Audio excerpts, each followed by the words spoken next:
OTV निज कर्मचारी को की शिक्षा दौथिला जे से शिक्षा बल जड़े कार्यरत महिला कर्मचारी दलित नाबालिका झीटी को ओटीवी कर्मचारी माने गण दुष्कर्म करथिले।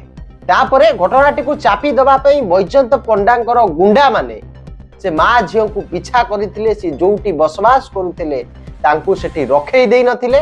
परवर्ती समय रे जीवन बंचेबा पाई माटी तार झील को लेकी लुचि कुआडे पळैथिला। ई घटनार किछि दिन परे हठात गोटे ऑडियो टेप भाइराल हैला जो थिरे एमडी जागी मंगत पंडा निजे से पीड़ितार माँ सहित कथा होउचंती आ कांदी कांदी पीड़ितार माटी तार दुख जेतबळे बखाणुछंती आ कहउछंती जे मु बैजयंत पंडा जे से समय सांसद थिले तांकू देखा करिबा पई चाहूची।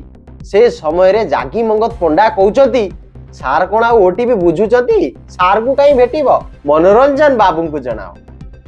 मनोरंजन बाबू बुझिबे। आपण थरे भाबंतु केमिति ये हीन चक्रांत करिकी ये जो जघन्य कांडटी को चापी दबा पई प्रयास करिथिले बैजयंत पंडा आउ तांकर गुंडा। ये एमपी हवा पई योग्य नुहंती, ये केन्द्रापड़ार लोक प्रतिनिधि हवा पई योग्य नुहंती।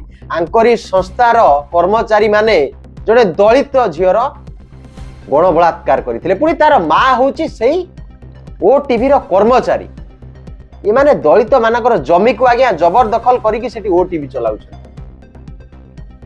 सारुआ जमी केलेंकारी कथा आपण माने मीडिया रे डेली सुनुछंती, किंतु बैजयंत पंडार मुहरे लज्जा टिके नाही।